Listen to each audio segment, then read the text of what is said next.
Fala pessoal, sejam bem-vindos à nossa 10ª semana de aula da disciplina de Física Contemporânea. Na aula passada a gente viu sobre espalhamento Compton e a produção de pares, e nessa aula a gente vai dar continuidade ao capítulo 38, falando sobre dualidade onda-partícula, probabilidade e incerteza.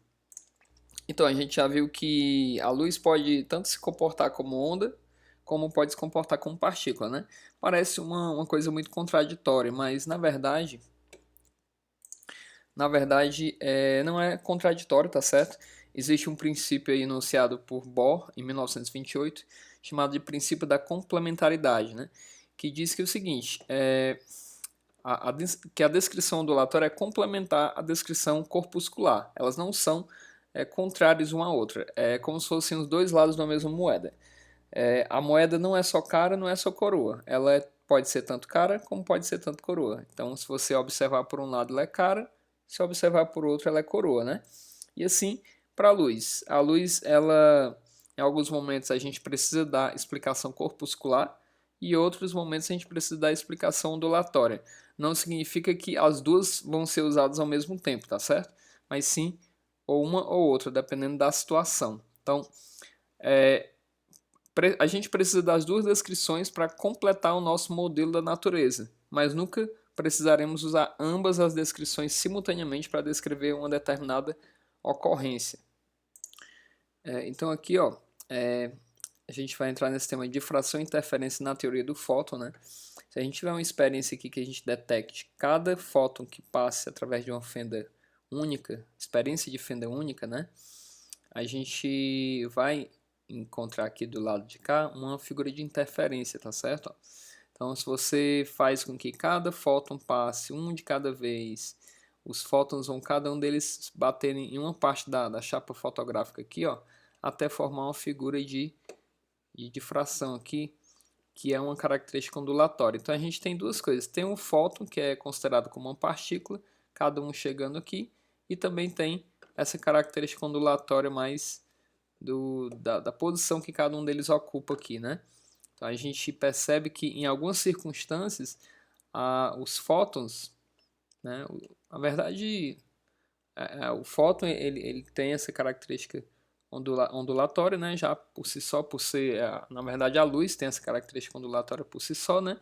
Em alguns momentos a gente trata ela como partícula, como a gente já viu, tanto no espalhamento Compton, efeito fotoelétrico, tá certo? Vamos falar sobre probabilidade e incerteza, né? A gente costumava tratar partículas lá da mecânica newtoniana usando a sua posição, né? Em função dos x, y, z, né? O tempo. A gente sabia exatamente em que lugar a partícula estaria, né? A gente podia ter uma certeza da posição da partícula e da sua velocidade ao mesmo tempo. Aqui é um pouco diferente. Para o fóton, que tem uma velocidade definida, a gente não consegue saber exatamente em que lugar ele está, né? Não é tão simples assim ter uma certeza da posição da posição e do momento ao mesmo tempo do fóton, né? Isso é um problema da natureza mesmo. É um problema de limitação da natureza, que a gente chama de princípio da incerteza, né? Que então aqui, ó, por exemplo, no experimento de fenda única, né? Se você tiver aqui uma fenda com a largura A e aqui fótons passando vamos supor que esses fótons tenham um comprimento de onda menor que A, tá certo? E que eles passem aqui, ó, por essa fenda. Ele fala aqui, ó, vamos assumir que esse lambda é muito menor que A, na verdade. O comprimento de onda dessa luz, desses fótons, é muito menor que essa largura da fenda aqui. E aí ele usa a teoria da difração, tá certo? Tem aquela equaçãozinha lá que a gente usa para difração, né? Que ela tem esse formato aqui, ó. Seno de θ1, aquela, né? Tem um formatozinho, você já vira aí deixa eu ver se eu vejo aqui. Pronto, tem esse formato aqui, ó. D seno de θ igual a n lambda, né? Onde esse n é um número inteiro e lambda é o comprimento de onda da onda incidente, né? O d é essa distância entre os átomos, no caso lá, no nosso caso é a largura da fenda, e θ é o ângulo de espalhamento, né? Se a gente aplicar essa equaçãozinha nesse problema da difração aqui, ó, da onda passando pela fenda e mostrando aqui uma figura de difração, a gente tem que o nosso θ1 com lambda muito menor que A vai ser dado por esse valor aqui, ó, lambda sobre A. Então o θ não é zero, né? Na verdade esse ângulo não é zero. Tipo assim, esses fótons que passam aqui, eles não vão simplesmente passar reto e bater aqui, né? Dependendo da largura, se essa largura A for muito maior mesmo do que o lambda, se isso aqui tender a zero, aí sim, né? Esse ângulo aqui é sendo zero, beleza, mas dependendo do valor de lambda com relação a A gente tem, ó, um espalhamento aqui. Na verdade, esse ângulo não é zero, né? Então, significa o quê? Significa que alguns fótons podem, a maioria deles vai passar reto, bater aqui onde tem um máximo de difração, né? E alguns deles vão, ó, vão mudar a direção do movimento deles, vindo para cá ou para lá, tá certo? Então, quanto mais a gente diminui essa fenda, mais aumenta essa incerteza aqui no eixo Y aqui, ó, para o momento. Menos a gente tem certeza de que os fótons vão atingir esse ponto central aqui. Se você fizer uma experiência em casa, até a fenda de uma porta, se você está iluminado lá fora e você deixa a porta aberta, você consegue ver a sombra, a luz batendo exatamente no ponto, uma reta, uma linha reta, né? Se essa porta fosse bem grande aqui, essa fenda fosse bem grande, você veria os fótons passando em linha reta, batendo aqui. Quando você vai fechando a porta do seu quarto, deixando ela bem fechadinha, só uma fendazinha bem pequena, você começa a ver uma penumbra, né? Começa a ver uma penumbrazinha. Não é mais uma linha reta, tem uma penumbrazinha ali entre a sombra e a luz, né? Significa que a luz teve esse espalhamento aqui, essa variação no momento do eixo Y aqui, né? Que os fótons não vieram em linha reta, eles sofreram essas modificações na direção aqui, tá certo? E isso é devido ao princípio da incerteza. Quando a gente tem uma certeza na posição dos fótons, a gente tem uma incerteza no momento linear, né? E o momento linear está exatamente relacionado com essa direção do movimento, ó, tá certo? Então, se eu for reduzindo esse meu A de modo que, por exemplo, fique muito próximo do valor de A aqui, de modo que isso aqui fique dê um ângulozinho até considerável, a gente vai começar a observar que esse momento linear vai ficar cada vez maior aqui, ó, em Y, essa incerteza em Y, tá certo? É só para vocês entenderem que é um princípio fundamental da natureza, essa limitação, tá bom? A gente não consegue, com os fótons, assumir que eles têm uma posição fixa e que eles também vão ter um momento linear fixo. Não. Se você tiver uma certeza na posição dos fótons, que eles estão passando exatamente por esse ponto, você tem uma incerteza no movimento deles. Se eles estão dobrando mais para lá, mais para cá, tá certo? Fica cada vez mais possível deles irem mais para cima ou mais para baixo aqui, ó. Beleza? E aqui ele vai abrindo as contas aqui, ó, usando esse mesmo pensamento, né? E aí vai desenvolvendo aqui até chegar nessa relaçãozinha para essa incerteza no momento, né? E aqui ele chega numa equaçãozinha, né, meio que estimada aqui para esse princípio da incerteza aí, tá certo? Ó, não é exatamente esse valor, mas chega próximo e mostra que a variação no momento linear vezes a variação na posição, que seria a largura da fenda, ela tem uma limitação, não é igual a zero. Eu não posso, por exemplo, ter uma certeza no meu momento e uma certeza na posição ao mesmo tempo. Isso tudo aqui ser zero, entendeu? Porque, tipo, se eu tiver certeza absoluta que o meu momento linear tem um valor, esse ΔP vai para zero. Eu tenho uma certeza absoluta onde ele qual a posição, o momento, desculpa, e portanto a minha incerteza vai ser nula. Mas por essa equação a gente percebe que quando a minha incerteza for zero, o meu A tende a infinito. Né? O meu A tende a infinito, ou seja, a largura da fenda é muito maior que o comprimento de onda, né? Acaba mais ou menos chegando nesse raciocínio aí. Então, Isso nos leva ao princípio da incerteza de Heisenberg, né? Que na verdade tem esse formato aqui, ó. Δx vezes δpx é maior ou igual que h cortado sobre 2.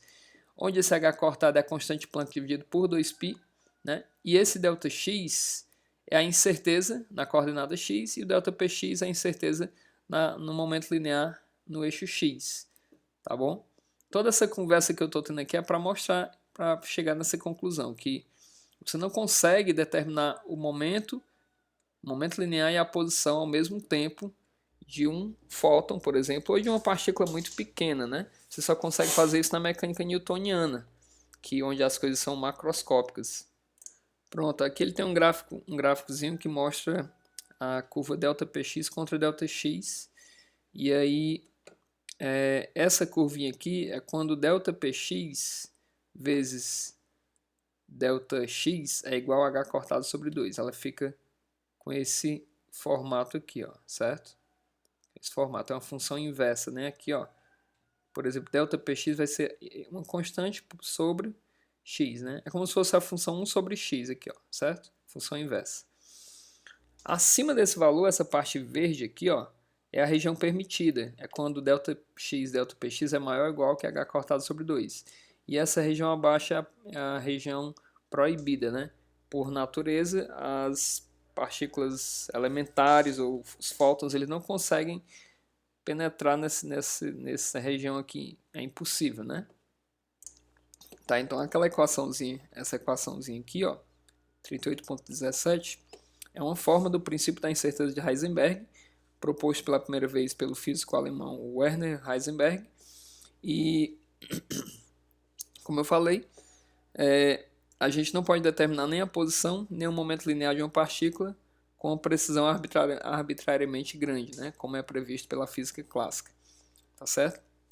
Então, essas incertezas desempenham papéis complementares e o seguinte, essa dedução que a gente fez foi baseada na ondulatória, né? Na característica ondulatória dos fótons, ou dos elétrons, pode ser também, né? Quando a gente tiver lá na mecânica quântica, vocês vão ver que elétrons também têm essa propriedade ondulatória, né? E aí, baseado nessas propriedades ondulatórias, é que a gente conseguiu usar a fórmulazinha da interferência, da difração, desculpa, e com isso chegar à conclusão de que não dá para a gente ter uma limitação, uma certeza grande na posição e não ter uma incerteza no momento, tá certo? Ó, e tem outra limitação aqui que é o seguinte, ó, que a gente pode ser levado a supor que obteríamos uma precisão mais elevada usando detectores de posição e momento linear mais sofisticados, né? Só que verificou-se que é impossível, que quando você vai detectar uma partícula, o detector tem que interagir com ela, né? E essa interação produziria perturbações no movimento da partícula, né? Introduzindo uma incerteza no seu estado inicial, né? Então, se você, por exemplo, for medir alguma coisa, você tem que iluminar, você tem que interagir com aquela coisa para poder saber que aquela coisa está ali. E aí, quando você interage, você altera o estado daquele objeto, né? Então, por exemplo, se você fosse medir um elétron, você jogaria luz naquele elétron, aquela luz ia interagir com aquele elétron, ia mudar a velocidade dele, então não seria mais o mesmo elétron, seria um elétron perturbado, diferente do que a gente tinha inicialmente, né? Ó, se a gente quisesse, por exemplo, se o fóton passar pelo meio ali da fenda, né, e a gente iluminasse, né, um elétron, né, com aquele fóton, jogasse aquele elétron com um fóton para poder medir aquele elétron, por exemplo, poderia haver uma colisão entre o fóton e o elétron, mudando aí a velocidade do elétron, e se mudar a velocidade do elétron, muda o momento linear e muda as características ondulatórias dele, então muda tudo, entendeu? Então, quando a gente vai medir alguma coisa, a gente acaba interferindo nessa coisa. Como o princípio da incerteza é regido por essa constante de Planck dividida por 2π, esse h cortado, né? É um valor muito pequeno, tá certo? É um valor muitíssimo pequeno, por isso que a gente não vê isso na vida real, na prática, no dia a dia. No dia a dia, isso aqui pra gente é zero, Δx vezes Δp é zero. A gente consegue ter uma certeza absoluta da posição e da velocidade de uma partícula, né? Mas Se esse H cortado fosse muito maior, por exemplo, 10 elevado a 34 vezes maior do que o que ele realmente é, a gente ia sim ver isso na vida prática, né?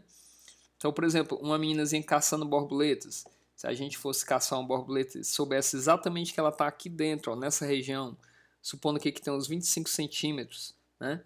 Delta X 0,25 metros, né? Seria a variação aqui, a incerteza na posição da borboleta seria essa.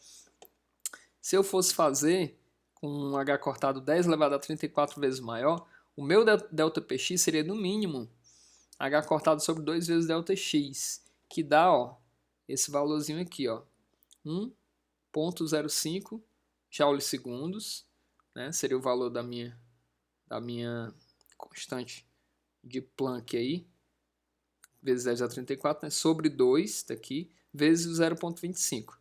Isso daria 2,1 kg metros por segundo, de modo que apenas caçando a borboleta você poderia transmitir esse momento linear a ela, né?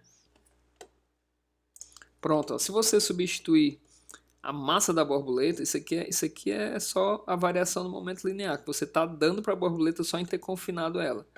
Se você substituir a massa da borboleta, que é bem pequena, você vai ter que... a velocidade da borboleta seria de aproximadamente 7.000 metros por segundo, né? 20 vezes a velocidade do som, ou seja, uma energia cinética de 7.000 joules. Né? Isso se a gente tivesse um H cortado gigante, tá certo? Quando você prendesse aqui uma borboleta nessa rede aqui, ela começaria a se movimentar, se mover bem rápido, com uma velocidade 20 vezes a velocidade do som, tá certo? Então, é só para você ter uma ideia do que acontece no mundo microscópico. Quando a gente tenta prender um elétron ou um fóton numa certa posição, ele meio que se rebela e fica mais rápido e meio que quer se espalhar, tá certo? Ele muda a direção e a velocidade dele, tá bom? Vamos lá, agora vamos ver isso aqui, ondas e incertezas, usando a formulação das ondas aqui, né? Ó, vamos supor que a gente tem aqui uma onda A seno de kx menos ômega t, com o momento linear dado por isso aqui, h cortado k, e a energia h cortado ômega, né? Quando a gente usa isso, a gente tem, ó, a gente já sabe exatamente que o momento linear h cortado k, a gente está dando uma certeza absoluta aqui para o momento, né? Ou seja, a incerteza no momento é zero. Quando a gente faz isso, a gente tem uma onda desse tipo, né? Com x igual a px aqui, ó. Na verdade, momento linear em x é igual a px, né? Como eu falei aqui, ó, certo?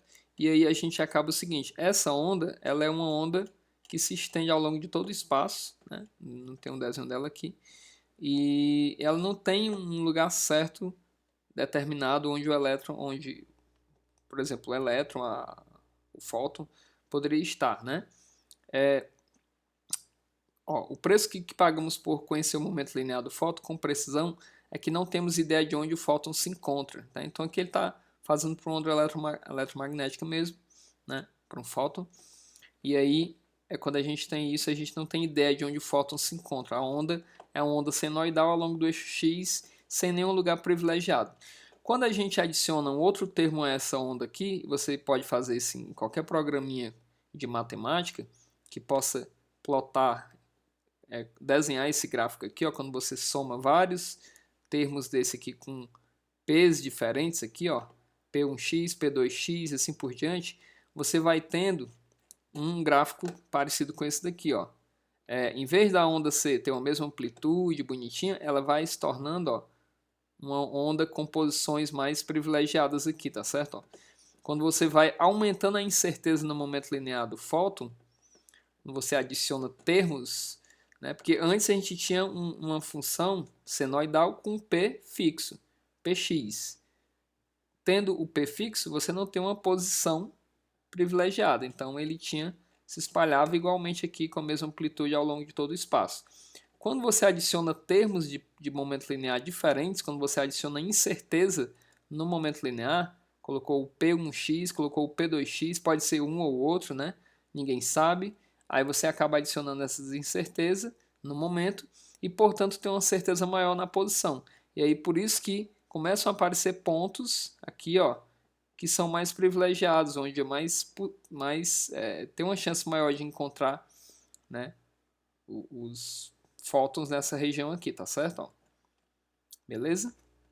Isso vale também para energia, né? Energia e tempo. Existe também essa equaçãozinha, ó, ΔT vezes ΔE maior ou igual que H cortado sobre 2.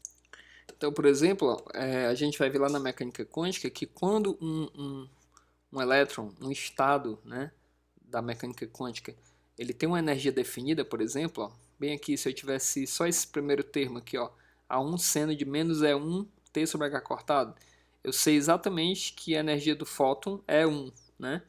Então, esse fóton, se eu sei exatamente que a energia dele é 1, a incerteza da energia é 0. Então, a incerteza no tempo tenderia a infinito. E aí ele passaria por um tempo indeterminado com aquela energia, né? A gente chama isso de estado estacionário na mecânica quântica, tá certo? Por quê? Por causa do princípio da incerteza, que é uma limitação física que a gente é mais perceptível no mundo microscópico, tá certo? Né? E varia de acordo com esse H cortado aqui. Beleza? Então é isso, tem um exemplozinho para você tentar colocar em prática. Qualquer dúvida, manda uma mensagem para mim. Diz, professor, não entendi esse exemplo, me explique. Eu tentei fazer, não consegui. Manda mensagem para mim que eu vou te ajudar, tá certo? Vou deixar uma atividadezinha para você resolver, entregar até o fim da etapa. E é isso. Um grande abraço e até a próxima aula.